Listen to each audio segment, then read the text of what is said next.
A humilhação não chegou aos gritos, mas ao silêncio. Marina Duarte encarou o portão de ferro que se fechou. Apenas decretaram. Laila Mansur, a administradora da mansão, apresentara as provas com frieza cirúrgica. Câmeras editadas, documentos falsos, um colar que Marina jamais tocara. E Rashid Al-Zain, o sheik que todos reverenciavam, simplesmente assentiu. A demissão foi imediata. Marina limpara aquela casa por meses. Conhecia cada cômodo, cada cheiro, cada mancha. Lavara o chão onde Samir brincava. Organizara as roupas que Rashid vestia para reuniões importantes. Preparara o café que ele bebia todas as manhãs às 7 em ponto. Mas não bastou. Para eles, ela era substituível, descartável, culpada antes mesmo de abrir a boca. Agora, sob a chuva que molhava até os ossos, Marina engoliu o choro e seguiu. Não olhou para trás. Não porque fosse forte, mas porque sabia que se olhasse, desmoronaria. E ela não podia se dar esse luxo. Mulher pobre não chora em público. Não quando o mundo já espera que ela fracasse. O ônibus chegou 20 minutos depois. Ela subiu em silêncio, sentou no fundo e encostou a testa no vidro embaçado. E finalmente deixou as lágrimas caírem. Rashid Al-Zain não era homem de dúvidas. Tomava decisões rápidas, precisas, baseadas em fatos. Administrava bilhões com a mesma frieza com que escolhia gravatas. Mas naquela noite, algo o incomodava. Ele observava o noticiário com um copo de uísque na mão, o paletó jogado no sofá de couro italiano, a gravata afrouxada. A mansão estava silenciosa demais. Samir dormira aos prantos, recusando o jantar, e até os empregados pareciam caminhar nas pontas dos pés. Laila fora para o quarto dizendo que tinha dor de cabeça. Tudo parecia resolvido, mas algo rangia dentro dele. A imagem da faxineira expulsa não saía de sua cabeça. Ele a conhecia pouco. Marina era discreta, quase invisível. Trabalhava bem, nunca pedira aumento, nunca reclamara. Mas também nunca baixara a cabeça. Rashid lembrava do dia em que ela encontrara Samir no jardim. O menino fugira das aulas de etiqueta e caíra correndo. Marina limpara o joelho dele com paciência. Conversara baixinho, fizera o menino rir. Quando Rashid chegou, ela não se intimidou. Apenas disse: "Seu filho é forte, só precisa de um pouco de liberdade." Ninguém falava assim com ele. Ninguém ousava opinar sobre Samir. Mas ela ousara. E ele, estranhamente, ouvira. Rashid desligou a TV e foi até o quarto de Samir. O menino dormia agarrado ao ursinho de pelúcia que Marina dera de presente algumas semanas antes. "Ela me deixa ser criança", Samir dissera. E Rashid sentira algo parecido com culpa, ou inveja, ou ambos. Ele voltou para a sala, pegou o telefone e ligou para o chefe de segurança. "Quero as gravações completas do dia do suposto furto, todas, sem cortes." A voz do outro lado hesitou. "Senhor, a senhora Laila já revisou tudo." "Eu não perguntei o que a senhora Mansur revisou. Eu dei uma ordem." "Silêncio." "Sim, senhor." Rashid desligou e ficou parado, olhando para a chuva que sua mãe entrava carregando sacolas do mercado. O rosto cansado, marcado por rugas que pareciam ter aumentado da noite para o dia. Ela ainda estava deitada no sofá da sala, vestindo a mesma roupa de ontem. Não tivera forças para tomar banho, nem vontade. "Levanta, filha. A vida não para porque você foi injustiçada." A voz era dura, mas os olhos eram moles. Marina se sentou devagar, as costas doendo. A mãe colocou as sacolas na mesa e começou a guardar as compras com movimentos rápidos, automáticos. Ela trabalhava como costureira há 30 anos e já perdera as contas de quantas vezes fora humilhada, enganada ou desrespeitada. Mas nunca desistira. E esperava o mesmo da filha. "Você vai procurar outro emprego hoje?" "Mãe, fui acusada de roubo. Quem vai me contratar agora?" "Quem te conhece de verdade?" Marina riu sem humor. "Ninguém me conhece, mãe. Eu era invisível naquela casa. Limpava, saía, voltava. Ninguém perguntava meu nome. A mãe parou de guardar as compras e olhou para ela com aquela dureza amorosa que só mães periféricas sabem ter. Então agora você vai ser vista, do jeito certo. Marina não entendeu, mas antes que pudesse perguntar, o celular da mãe tocou. Era a vizinha. A voz do outro lado estava alterada, falando rápido demais. A mãe ficou pálida, colocou a mão na boca e desligou sem dizer uma palavra. Virou-se para Marina com os olhos arregalados. Liga a TV, agora. Marina obedeceu, confusa. O controle remoto escapou de suas mãos quando viu a imagem na tela. Era Laila Mansur, usando o colar. A reportagem mostrava um evento diplomático da noite anterior. Laila estava ao lado de empresários, sorrindo para as câmeras, o pescoço adornado pela joia que deveria estar na ala privada da mansão. A joia que Marina supostamente roubara. A repórter narrava em tom neutro, mas as redes sociais já ferviam. Comentários se multiplicavam, perguntas explodiam, e o nome de Marina Duarte começava a aparecer associado à palavra injustiça. Ela caiu sentada no chão, as mãos tremendo. A verdade tinha vindo à tona, mas a dor ainda estava inteira. Rashid não dormira. Passara a madrugada analisando as gravações completas que o chefe de segurança enviara. E quanto mais assistia, mais a raiva crescia dentro dele. As câmeras mostravam tudo. Laila entrando na ala privada sozinha. Laila pegando o colar. Laila colocando a joia na mochila de Marina, enquanto a faxineira limpava o banheiro, de costas. Depois, a mesma Laila descobrindo o furto e chamando os seguranças com a expressão de choque perfeitamente ensaiada. Era uma armação, milimetricamente planejada. Rashid socou a mesa com tanta força que o copo de vidro ao lado rachou. Samir acordou assustado e veio correndo, os olhos inchados de tanto chorar. Pai, a Marina voltou? Rashid ajoelhou-se na frente do filho e segurou o rostinho dele entre as mãos. Ainda não, mas vai voltar, eu prometo. Você disse que ela era má, que ela roubou. As palavras do menino perfuraram Rashid como lâminas. Eu estava errado, Samir. Muito errado, e vou consertar isso. Como? Rashid não respondeu, apenas abraçou o filho e sentiu o peso da própria injustiça. Ele comandava empresas, negociava com governos, movia fortunas com uma assinatura, mas não conseguira proteger uma mulher inocente. Pior, fora ele quem a destruíra. Ele pegou o celular e ligou para o advogado. Quero uma investigação completa. Laila Mansur. Todos os movimentos financeiros, todas as contas, tudo. E quero que a imprensa saiba que estou investigando. Senhor, isso pode manchar a reputação da família. A reputação já está manchada. Agora eu vou limpá-la. Desligou antes que o advogado pudesse argumentar. Depois vestiu uma camisa simples, pegou as chaves do carro e saiu. Nenhum motorista, nenhum segurança, apenas ele e a consciência que não o deixava em paz. Tinha um endereço anotado.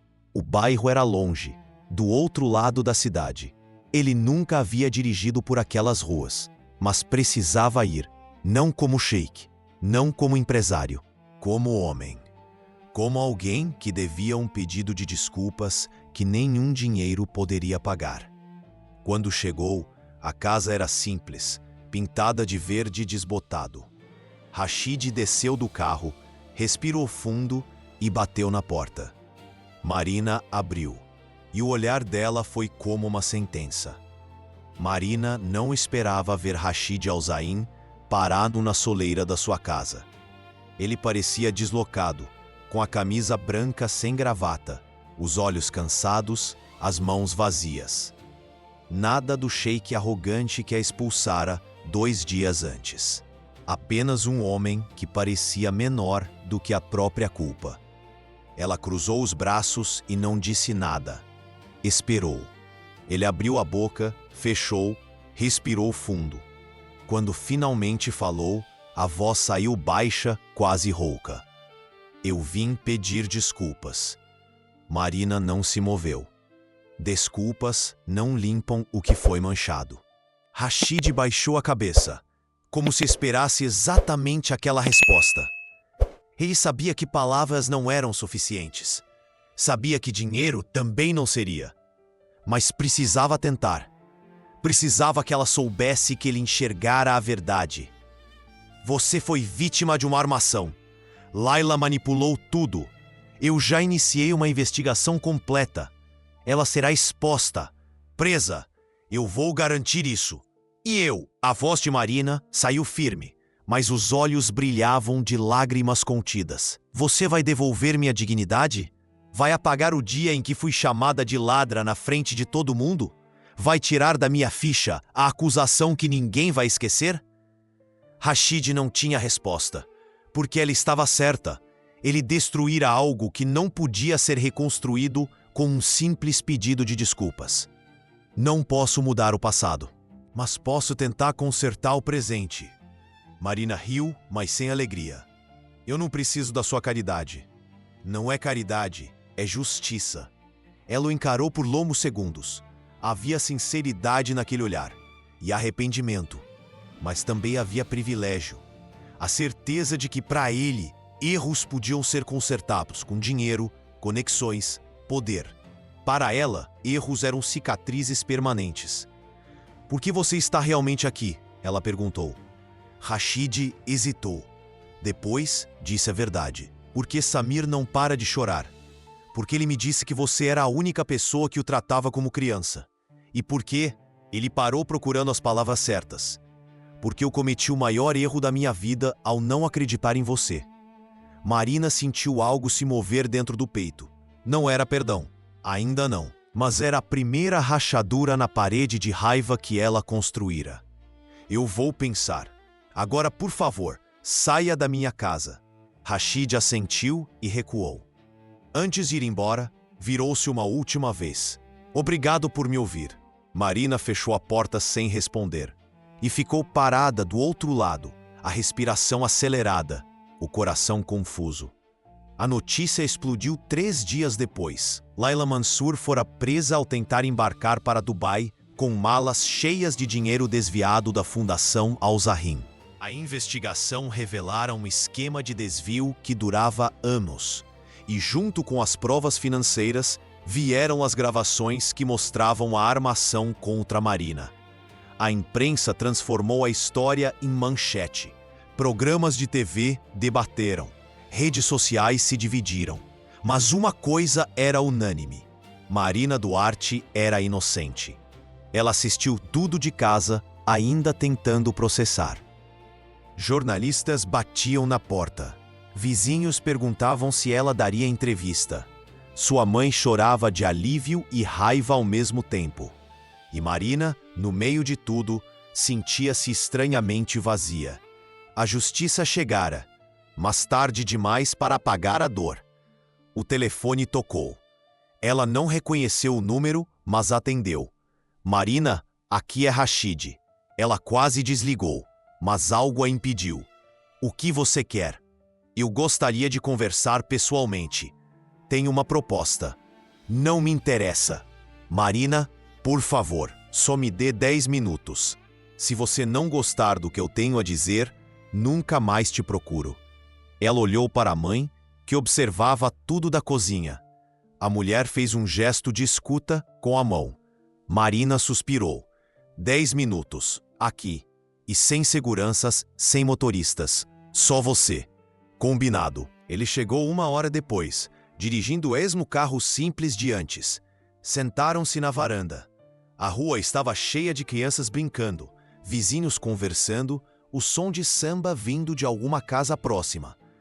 Rashid parecia completamente fora de lugar, mas também parecia, pela primeira vez, verdadeiramente humano. Eu quero te oferecer um trabalho, ele começou. Marina cruzou os braços. Eu não volto para aquela casa. Não é para trabalhar como faxineira, é para coordenar um projeto.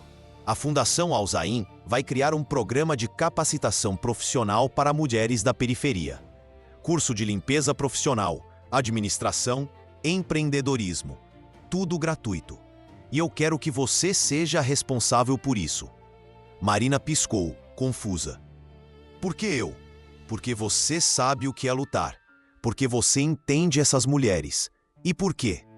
Ele hesitou. Porque eu confio em você. A última frase ficou suspensa no ar, pesada e sincera. Marina sentiu o peito apertar. Não era piedade, era respeito. Finalmente. Eu aceito, mas com condições. Rashid sorriu levemente. Pode falar. Salário justo, autonomia total, e você não interfere nas minhas decisões. Ele estendeu a mão. Combinado. Ela apertou.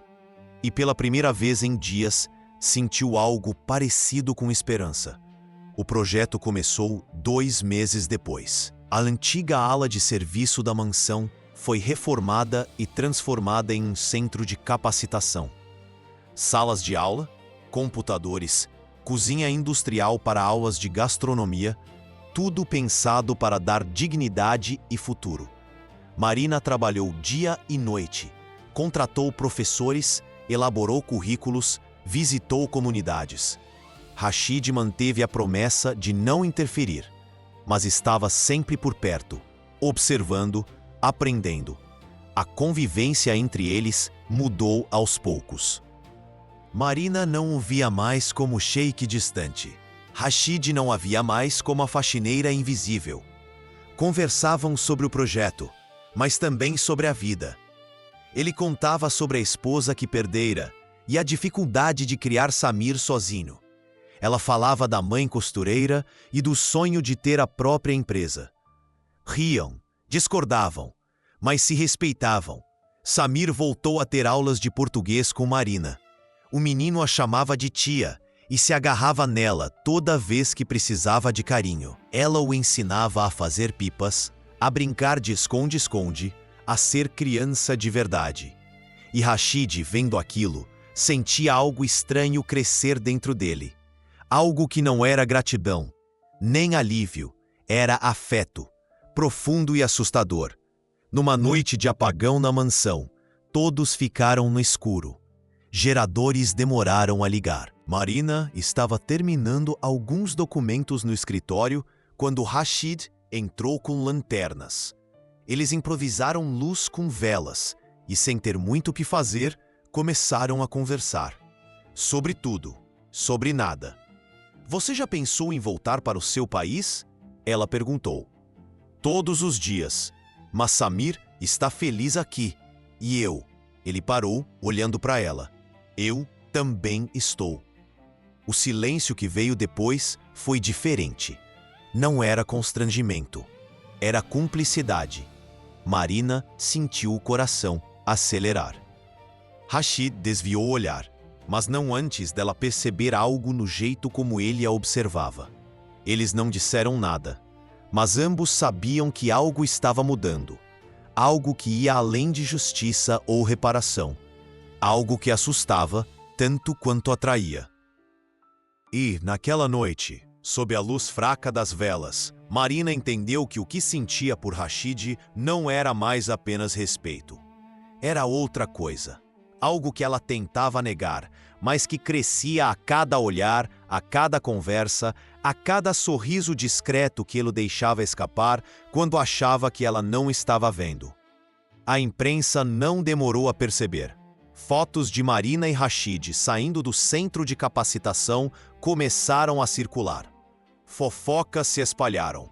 Revistas insinuavam o romance. Comentaristas de TV debatiam se era apropriado ou escandaloso. A pressão aumentou quando um jornalista famoso publicou uma matéria intitulada Sheik e a Faxineira, Amor ou Estratégia de Imagem. Marina leu a matéria e sentiu raiva, não pela insinuação do romance, mas pela forma como a reduziam. A faxineira. Como se fosse só isso. Como se todo o trabalho que ela estava fazendo não importasse. Como se ela só existisse em relação a ele. Rashid leu a mesma matéria e ficou furioso. convocou uma coletiva de imprensa sem avisar ninguém. Marina assistiu pela TV, surpresa. Ele estava sério, a postura ereta, mas o olhar firme. Eu vim esclarecer algumas coisas. Marina Duarte não é a faxineira. Ela é uma líder, uma educadora, uma mulher que está mudando vidas. E sim, eu a admiro profundamente. Qualquer insinuação de que isso é estratégia de imagem é um insulto ao trabalho dela e ao meu caráter. As perguntas vieram todas de uma vez, mas ele não respondeu nenhuma. Apenas saiu, deixando os jornalistas em polvorosa. Marina recebeu dezenas de mensagens, apoio, críticas, curiosidade. Mas uma mensagem se destacou. Era de Rashid. Desculpe se te expus, mas não consegui ficar calado. Ela releu a mensagem várias vezes. Depois, pegou o carro e foi até a mansão. Encontrou Rashid no jardim, sentado no banco onde tudo começara, onde Samir caíra e ela o ajudara pela primeira vez. Você não precisava fazer aquilo, ela disse. Perder o quê? Você. Isso, o que estamos construindo. Marina sentiu as lágrimas subirem, não de tristeza, mas de algo que ela não sabia nomear. Rashid estendeu a mão, hesitante. Ela pegou, e pela primeira vez não foi um aperto formal. Foi um entrelaçar de dedos. Foi um compromisso silencioso. Um reconhecimento de que o que havia entre eles era real e assustadoramente forte. Os meses seguintes foram intensos. O centro de capacitação cresceu, formou a primeira turma, colocou 20 mulheres no mercado de trabalho. Marina foi capa de revista, palestrou em universidades, virou referência em inclusão social. Rashid acompanhou tudo de perto, orgulhoso e discreto. Samir, agora com 9 anos, começou a chamar Marina de Mãe Marina sem perceber. Ela sempre corrigia com carinho, mas sentia o coração aquecer cada vez que acontecia. A relação entre Marina e Rashid se aprofundou. Não havia mais dúvidas, não havia mais medo. Havia amor. Difícil, improvável, mas verdadeiro. Eles jantavam juntos, conversavam até tarde, riam de bobagens. Ele a ensinava árabe, ela o ensinava samba. Eram mundos opostos que se encontravam no meio do caminho e criavam algo novo. Mas o mundo ainda resistia. Um conselheiro de Rashid pediu demissão, dizendo que não podia apoiar uma relação que manchava a imagem da família Al-Zaim. Parentes distantes ligaram, horrorizados. A embaixada de seu país enviou uma carta formal questionando suas escolhas. Rashid leu tudo, rasgou tudo e respondeu com uma única frase: Eu escolho Marina. Quando ela soube, ficou em silêncio por um tempo. Depois, abraçou-o forte e sussurrou: Obrigada por me escolher, mas mais importante, obrigado por me respeitar. Ele beijou a testa dela. Respeito não é favor, é o mínimo. Eles decidiram então oficializar. Não um casamento tradicional, mas um compromisso público. Um evento no centro de capacitação, aberto para a comunidade, sem pompa ou protocolo. Apenas amor e verdade. Na noite anterior, Marina não conseguiu dormir. A mãe entrou no quarto e sentou-se na beira da cama. Você tem certeza? Tenho. Ele não é perfeito, mas é verdadeiro. A mãe sorriu e acariciou o rosto da filha. Então vai, e seja feliz do jeito que você merece. No dia seguinte, Marina vestiu um vestido simples, branco e leve. Sem véu, sem luxo, apenas ela. Rashid a esperava no jardim reformado, de terno sem gravata. Samir ao lado, segurando as alianças. Quando ela entrou, todos ficaram em silêncio. E quando ele estendeu a mão, ela não hesitou. Pegou e caminhou até ele como quem finalmente encontrava o lugar onde sempre deveria estar. O juiz de paz era um senhor da comunidade, amigo da mãe de Marina. A cerimônia foi breve, emocionante e cheia de significado. Rashid fez um juramento simples. Prometo te respeitar, te ouvir e caminhar ao teu lado, Não como sheik, nem como patrão, apenas como homem que te ama. Marina respondeu com a voz firme. Prometo te mostrar que amor não se mede por títulos, mas por verdade. E eu te amo na verdade. Quando as alianças foram trocadas, Samir gritou finalmente, e todos riram. A festa foi simples: churrasco, samba, cerveja e refrigerante. Vizinhos, alunos do centro, funcionários, todos juntos. Ninguém usava smokings, ninguém seguia protocolo. Era apenas vida, real e bonita. À noite, quando todos já tinham ido embora, Marina e Rashid ficaram sozinhos no jardim. Ele a puxou para perto e sussurrou: "Você mudou minha vida." Ela sorriu e respondeu: "Você mudou a sua própria vida. Eu só mostrei que era possível." Eles ficaram ali, abraçados, ouvindo o vento passar pelas árvores. O mesmo vento que meses antes Samir dissera que obedecia a Marina. E talvez ele estivesse certo, porque de alguma forma ela conseguira mover o que parecia impossível, o coração de um homem que aprendera a sentir, e o próprio destino que insistia em separá-los. A mansão, antissímbolo de poder e distância, agora era lar. As paredes que um dia a expulsaram, agora a acolhiam. E Marina entendeu que justiça, às vezes, não vem em forma de vingança, mas de reconstrução. De se permitir amar onde antes só havia dor, de transformar humilhação em dignidade. Rashid beijou-a devagar, com respeito e desejo. E quando se separaram, ele perguntou: "Você se arrepende de ter aceitado meu pedido de desculpas?" Ela olhou fundo nos olhos dele e respondeu: "Não, mas só porque você provou que era verdadeiro." Ele sorriu. E pela primeira vez desde que perdera a esposa, sentiu-se completo. No dia seguinte, o centro de capacitação amanheceu com uma fila de mulheres na porta, mais de 100, todas querendo uma chance. Marina olhou para aquela fila e sentiu lágrimas de orgulho. Não era mais sobre ela, era sobre elas, sobre o que era possível quando alguém acredita. Rashid ficou ao lado dela, segurando sua mão. Samir correu para abraçá-la. E ali, naquele momento simples e poderoso, Marina soube que tinha encontrado algo que nenhum dinheiro compraria: pertencimento, amor. E o vento finalmente soprava a seu favor.